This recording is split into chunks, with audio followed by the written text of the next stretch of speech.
Expression de la fonction racine carrée. Pour comprendre la racine carrée d'un nombre, on peut s'intéresser au problème suivant. Cherchons la mesure du côté d'un carré d'aire 4 cm². On doit avoir côté fois côté égale 4. On cherche le nombre dont le carré vaut 4. On trouve facilement la valeur 2. 2 au carré est égal à 4, mais on pourrait également répondre la valeur moins 2. En effet, moins 2 au carré est égal à 4. Cependant, la mesure d'un côté d'un carré est une valeur positive. On exclut la réponse moins 2, et dans la suite, on ne travaillera qu'avec des nombres positifs. Conclusion, le nombre positif dont le carré vaut 4 est 2. Cherchons maintenant la mesure du côté d'un carré d'aire 7 cm². On doit avoir côté fois côté égale 7. On fait des essais, 2 au carré est égal à 4, c'est pas assez. 3 au carré est égal à 9, c'est trop. 2,6 au carré est égal à 6,76, c'est pas assez. 2,7 au carré est égal à 7,29. En poursuivant les essais, on va s'approcher de plus en plus du nombre 7 sans jamais l'atteindre. On ne trouvera pas de nombre décimal qui répond à la question. Par définition, le nombre positif dont le carré vaut 7 est la racine carrée de 7, notée racine carrée de 7. Généralisons la définition de la racine carrée d'un nombre positif, soit A, un réel positif, la racine carrée de A est le nombre réel positif dont le carré vaut A. La racine carrée de A se note avec le symbole racine carrée. Des exemples, lorsqu'un nombre est un carré parfait, la racine carrée de ce nombre est un nombre entier. Par exemple, racine carrée de 9 égale 3. Lorsque la racine carrée est un nombre décimal, on note ce nombre. Racine carrée de 6,25 est égale à 2,5. Lorsque la racine carrée n'est pas décimale, comme pour racine carrée de 5, on garde la notation avec la racine carrée, c'est la seule valeur exacte. La racine carrée d'un nombre négatif comme moins 16 n'existe pas. Il est utile de connaître par cœur la racine carrée des 13 premiers carrés parfaits. La fonction racine carrée est la fonction définie pour tout réel positif ou nul par f de x égale racine carrée de x. C'est la fonction qui, à tout nombre, associe sa racine carrée. Elle fait partie des fonctions de référence. Quelques calculs d'image. F de 1 est égal à racine carrée de 1 est égal à 1. F de 2, qui est racine carrée de 2, est environ égal à 1,414. La valeur n'est pas exacte. F de 4 est égal à racine carrée de 4, c'est 2. On peut remarquer que f de 1 est égal à 1 et que f de 4 est égal à 2. F de 4 n'est pas le quadruple de f de 1. La fonction racine carrée n'est pas linéaire. Propriété algébrique de la racine carrée. Il y a 3 propriétés très utiles dans les calculs avec les racines carrées. Pour tout nombre réel A, racine carrée de A au carré est égale à la valeur absolue de A. Pour tout nombre réel A et B, la racine carrée d'un produit est égale au produit des racines carrées. Et enfin, la racine carrée d'un quotient est égale au quotient des racines carrées pour B différent de 0. Je vais donner maintenant des exemples d'application directe de ces propriétés, puis je montrerai la résolution d'un exercice type. Des exemples d'application directe.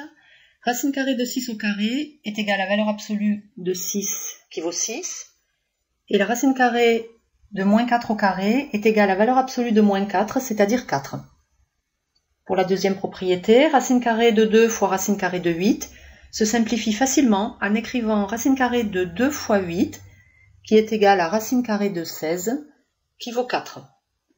Et enfin, racine carrée de 4 neuvièmes se simplifie en écrivant racine carrée de 4 sur racine carrée de 9. Racine carrée de 4 c'est 2 et racine carrée de 9 c'est 3. On obtient ainsi 2 tiers. Un exercice type qui utilise la propriété du produit des racines carrées. Écrire racine carrée de 72 sous la forme a racine carrée de b, avec b le plus petit possible. Pour cela, on écrit le nombre, ici 72, sous la forme d'un produit où l'un des deux facteurs est un carré parfait le plus grand possible. Pour racine carrée de 72, on écrit racine carrée de 36 fois 2.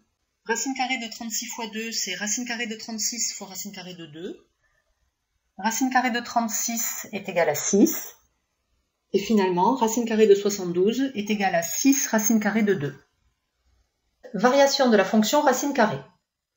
À l'aide de la courbe représentative de la fonction racine carrée, on observe que quand les valeurs positives de x augmentent, les valeurs de f de x augmentent également. La fonction racine carrée est croissante sur l'intervalle 0 plus l'infini. La fonction racine carrée n'est pas définie pour les valeurs négatives de x, pas de variation sur l'intervalle moins l'infini 0. On peut résumer ces observations dans un tableau de variation. On marque une flèche dirigée vers le haut pour représenter la croissance de la fonction sur l'intervalle 0 à plus l'infini. On note enfin la valeur de racine carrée de 0, c'est 0. Courbe représentative de la fonction racine carrée.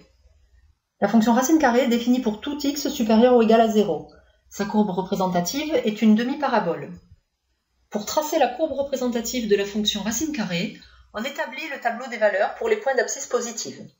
L'image de 0 est 0, l'image de 0,25 est 0,5, l'image de 1 est 1, l'image de 2 est environ égale à 1,41, l'image de 4 est égale à 2, l'image de 9 est égale à 3.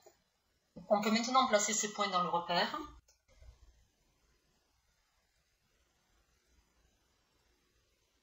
En reliant ces points, on obtient la courbe représentative de la fonction racine carrée. Résoudre une équation du type racine carrée de x égale k. Dans cette vidéo, nous allons observer graphiquement la résolution d'une équation du type racine carrée de x égale k. K un nombre réel, x un nombre réel supérieur ou égal à 0. Résoudre une équation, c'est chercher tous les nombres réels x, tels que racine carrée de x égale k. Graphiquement, cela revient à chercher les antécédents de k par la fonction racine carrée. Pour cela, on trace la courbe représentative de la fonction f de x égale racine carrée de x et la droite d'équation y égale à k. C'est la droite qui passe par l'ordonnée k et qui est parallèle à l'axe des abscisses. Les solutions de l'équation sont les abscisses du ou des points d'intersection entre la courbe de la fonction racine carrée et la droite y égale à k. Lorsque k est supérieur ou égal à 0, on observe un point d'intersection d'abscisse k au carré. C'est la solution de cette équation et on note s égale à k au carré lorsque k est supérieur ou égal à 0. Lorsque k est strictement négatif, il n'y a pas de solution, une racine carrée est un nombre toujours positif ou nul. Finalement, on obtient la propriété, l'équation racine carrée de x égale k a pour ensemble de solutions k au carré si k est supérieur ou égal à 0, l'ensemble vide si k est strictement négatif. On va maintenant voir deux exemples. Premier exemple, résoudre racine carrée de x égale 2. Ici, 2 est strictement positif. L'équation racine carrée de x égale 2 a pour solution x égale à 2 au carré égale à 4. On note ensemble des solutions égale 4. Second exemple, résoudre 2 racine carrée de x plus 2 égale 0. On transforme d'abord l'équation pour obtenir une équation du type racine carrée de x égale k et pouvoir appliquer la propriété. 2 racine carrée de x plus 2 égale 0 est équivalente à 2 racine carrée de x égale moins 2 en enlevant 2 aux deux membres de l'équation, ce qui est équivalent à racine carrée de x égale moins 1 en divisant les deux membres de l'égalité par 2. Moins 1 est strictement négatif, l'équation 2 racine carrée de x plus 2 égale 0 n'a pas de solution, on note s égale l'ensemble vide.